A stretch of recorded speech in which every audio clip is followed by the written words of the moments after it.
what a start to the year. Hello and welcome. My name is Paulina Maria and this is a channel where we talk about books and books related things. January has been extremely a busy month for me for various reasons. If you want to hear more about why, stay till the end. However, we will jump straight into talking about January books. I started the month really strong because I started it with a classic, and that's not just any classic, but the very famous The Great Gatsby by F. Scott Fitzgerald. I've never read it before. I have never actually seen the movie, or at least I don't remember the movie, which was good because it allowed me to go completely blind into the book, which is what I normally prefer. And I feel like with this book especially, there's a huge payoff if you don't know anything about it, although I'm not sure if there are any people who, like me, have not read it or have not at least seen a movie. Having read this now, I can tell you I very much look forward to seeing the movie, because I think this is one of those books that lends itself so well to being adapted into a movie or some kind of a TV production with all of its glamour and splendor and the scope that is in here. But first, let me tell you that the first, I think, 3 chapters really bored me. Not much happens. It feels like the first few chapters are just spent by the author on setting the stage with a lot of details, a lot of names thrown at you, with all these glittering houses and social dynamics. If you asked me, I think the author spends a little bit too long on setting these stage lights for us. However, from chapter 1, middle of chapter 1 or end of chapter 1, things start to happen and we entering a full-on drama that has this almost Shakespearean feel to it. And really, if you can tear yourself away from reading this book from chapter 4, I salute you. If you enjoy the themes of obsession, illusion, struggling to let go of the past, and also pride is a very big theme in this book, then this one is for you. And there are flashes of some absolutely gorgeous writing. I did highlight some. There we go, page 58. He came alive to me, delivered suddenly from the womb of his purposeless splendor. Gorgeous, isn't it? Overall, a solid book. I enjoyed it. I do have a couple of niggling issues with it. One is that it's hard to read this book without knowing some of the context and without knowing some of the American history. For example, I did have to look up the Black Sox scandal, and I don't like when authors do that in books, because even when you take Tolstoy, for example, you could potentially go into reading A Whole War and Peace without knowing anything about historical context, and you could still enjoy it. So in my mind, if Tolstoy is able to achieve that, I think every other author should be able to achieve the same thing. The other thing that I didn't quite like about this book is that the female characters in here are very shallow, in the sense that you only see them through men's eyes. They don't really have any agency. They feel almost more symbolic rather than actually alive people, because you see them only through a male gaze. When was it written? It was written in 1925, so just after WW1, and there are some references to WW1. However, it didn't become popular until after WW2, because this was one of the titles that was given out for free two US soldiers to read while they were fighting during WW2 in Europe. And when they got back to the US, they were talking about this book, and suddenly it gained a lot of popularity. Apparently, the author said once that no one, not even great other contemporary to him writers, really understood what this book was about, which makes me think now, what was it really about if it wasn't about all those things that we think it is about, like obsession and pride and illusion? If it's not about that, then what is it about? Is it about perhaps post-war trauma? If it is, then from reading this book, I didn't get that at all. So I guess it remains a bit of a mystery. Next book I read I don't have a copy of, because that was The Spell of Winter by Helen Danmore. I believe this won the very first Women's Prize for Fiction, which at the time when it did win that prize, the prize may have been called something else. It was the Orange Prize for Fiction, I believe. How do I start talking about this book? First of all, I think, let me just say that this is a perfect book for winter, because it is set in a deep, harsh winter somewhere in North England, in this estate that is very much falling apart. And I don't know what I was expecting from this book, but I wasn't expecting the eerie, unsettling, sinister darkness that is there in the story throughout all of the chapters. Well, maybe the ending is a little bit more optimistic, and almost because it didn't quite jive with me, because the whole book was so dark. Then you get this kind of sugar-coated ending. It didn't quite fit the book for me, but maybe you needed it considering what the story was like throughout. Do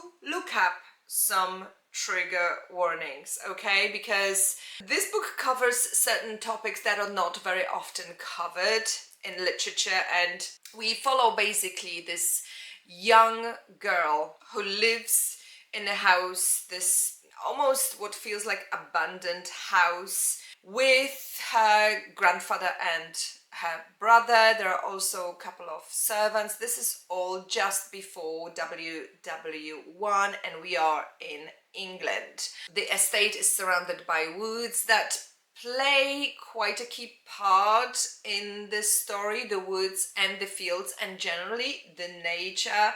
When I finished it, I was happy I finished it, because I did feel like I need to move on to something lighter, and you're gonna see in a minute what that was. This is a book that feels gothic, very much so. It is also quirky. I don't think it is for everyone. If I was to specify one particular main theme, I would say it is about what impact a motherless upbringing can have on a young girl. Honestly, I was a little bit surprised that this book won Women's Prize for Fiction, because, like I said, it is very dark.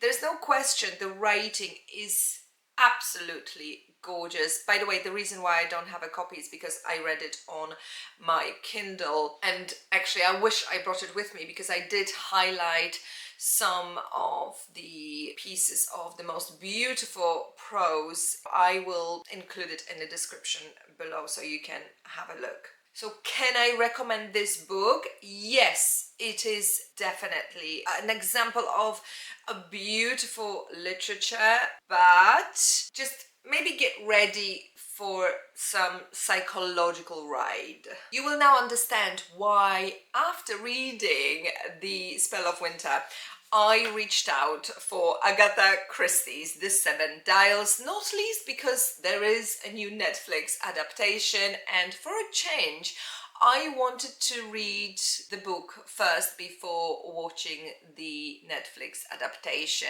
and so I got this copy because I wanted my two teenage kids to read it as well before we all together as a family watch the movie. We haven't watched the movie yet, however, I have finished this book and I am so surprised to say that overall this was a disappointment for me. Now, I don't know whether that was because I have outgrown Christie, because the last time I read Christie's proper novels, not the shorter stories or novellas, but proper novels, was probably 20 years ago, or whether the issue is that this is maybe just an example of her weaker storytelling. If you've read this book, let me know where I should be standing on this. The mystery in this one just feels a little bit lighter,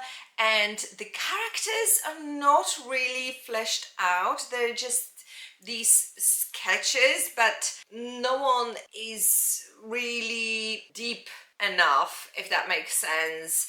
If I think about Josephine Tey's writing, and if I think about her very similar crime/mystery novel titled The Franchise Affair, not similar in a sense that it was a similar crime or anything like that, it's just similar genre, I feel like Josephine Tey wins for me when it comes to this genre completely, when it comes to depth and the certain spark and the intelligence. The Franchise Affair just felt sharper and brighter, and this was just slightly lukewarm. I kind of suspected the murderer in this book very early on, which is very unusual with Agatha Christie. I think half of the fun is that you're so surprised by who did it, and 90% of the time it's very difficult to guess it. But also the writing, honestly, just wasn't quite for me. It just felt slightly, I don't want to say pedestrian, but I was expecting a little bit more wit from Agatha Christie. I would love to know what you think, and whether, like I said, it's just my fault, because maybe Agatha Christie is just no longer for me, because my reading tastes have changed. Next book I finished in January was Intermezzo by Sally Rooney. I joked about this book in my previous video that I thought that Sally Rooney and I broke up for good, because after reading her Normal People probably a good 10 years ago, I tried her couple of other books and they just weren't for me. Normal People I really liked, despite the overwhelming sadness that is in that book, that sometimes feels almost a little bit performative. But with her other books I struggled, and I kind of accepted that her target audience is probably someone a little bit younger than me. I'm almost 50 years old, and I think those books were for people in their late 20s, maybe early 30s, which is why I was so pleasantly surprised by Intermezzo. And this is what a lot of other people have said as well, that this is a very mature, a very strong literary prose in which we basically get to know these two brothers who are in their early 30s and the other one is in his late 20s. They have just lost their father. There are huge themes of grief and brotherhood and love and loneliness. One thing I was really surprised about is that the experimental prose that is in here, because Sally Rooney does play with her punctuation a little bit, and it is a stream of consciousness, which I am not normally huge fan of, and this is why I haven't picked up Virginia Woolf yet. I'm a little bit worried, but in this book it worked really well. It didn't bother me too much. I was heavily invested in the characters, and I think the reason for that is that they felt extremely realistic, and I especially loved how the older brother Peter was portrayed in this book, because He had some serious complexity to him, and this is why I think Sally Rooney, whether you like her or not, her insight into a human psyche is second to none. And this is why her books remain so popular, because all of us can relate to them in one way or another. So yeah, an absolute winner. Chunky read, 442 pages, so just over 50 pages short of what I would count as a big book, because that's for me anything from 500 pages onwards, but definitely worth your time. And yeah, I'm happy I read it. Now I can return this copy to my friend. This next book was recommended by one of you, my wonderful subscribers, and I am so glad that you recommended this to me. This is Il Postino, so translation is The Postman, by Antonio Scarmetta. There is a very famous movie based on this book, which I haven't seen yet, but I was recommended to read the book first, and it doesn't disappoint. This is set in Chile in 1980s, because this book was first published in 1987, and we follow this very shy son of a fisherman who becomes a postman to a poet who lives on an island, who is effectively exiled. This is Chile, so we are in the communist regime. But through delivering letters, this young man becomes fascinated by poetry, and also he develops this friendship with the poet. This book has so much heart and so much flavor that to me is very typical of that South American writing. It carries that quiet wisdom about life that is very simple, but it manages to be luminous somehow at the same time. We basically looking at ordinary life through this poetic lens, and the perspective here is very gentle on love, on dignity, on work, on longing. The ending is heartbreaking. I dare you not to cry. Definitely worth reading. Pick it up if you haven't yet. And finally, I read A Dress Unknown by Cressman Taylor.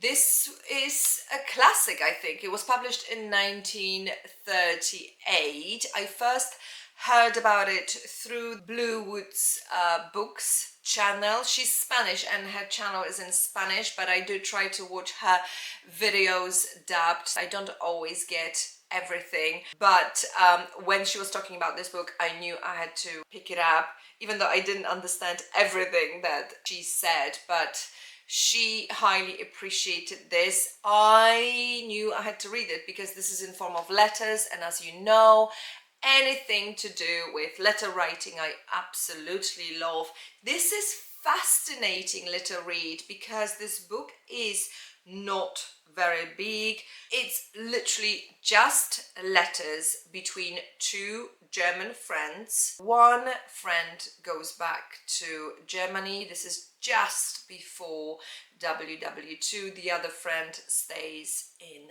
the US. That's all I'm going to say to you, because it's such a short book. It's very difficult to talk about it without any spoilers. This covers so much more than probably a lot of 400 pages books manage to do, because through these very few letters we learn about how something like World War II could happen, how ordinary people shift, how ideology sets in. It is definitely creepy and scary, but without any dramatic battlefield scenes or sweeping historical sagas or stories.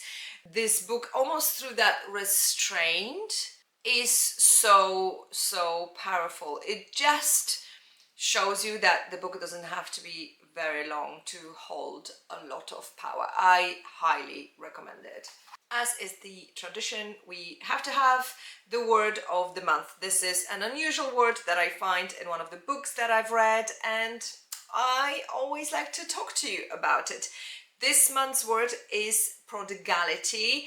It comes from the Great Gatsby on page 30 of my Collins Classics edition. You read this sentence: laughter is easier minute by minute, spilled with prodigality, tipped out at a cheerful word. And the Cambridge Dictionary says that the prodigality is the quality of spending or using large amounts of money or time or energy, especially in a way that is not very wise. So an example given here is his travels enhanced his reputation for prodigality. There we are, learning something new every single month. Now, let me just tell you a little bit about my January, because I don't think I have ever started the year with the amount of activities that I did in 2026. So, in the beginning of the year, my daughter and I went to Oxford for a few days. It was just a girls' trip because my son and my husband went skiing together with some friends. So we did Oxford instead.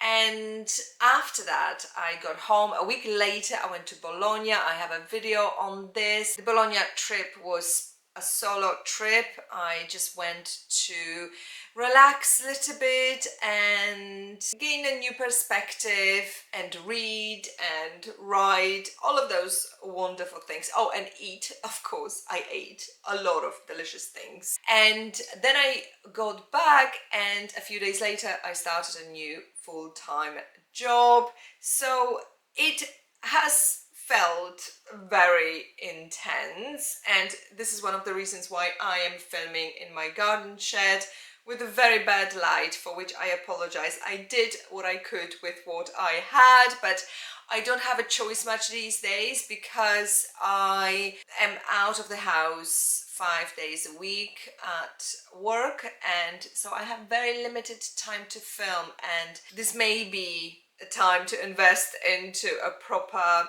some kind of a light that makes this whole thing a little bit better, although spring is almost here. So that was my January. I am now almost looking forward to getting back into just a steady routine without any travel, without any big events.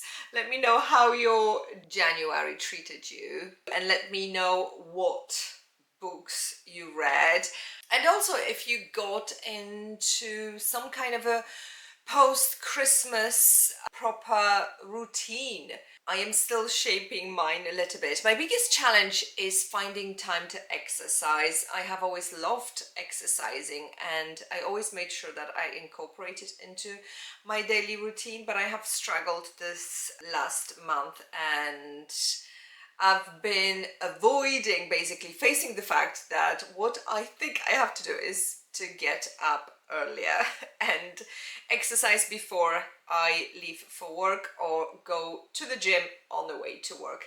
That has yet to happen, but hopefully it will in February. Anyway, wishing you a wonderful weekend ahead. I hope you all stay nice and cozy, and I hope you're reading some great books. Thank you, and I'll see you next week.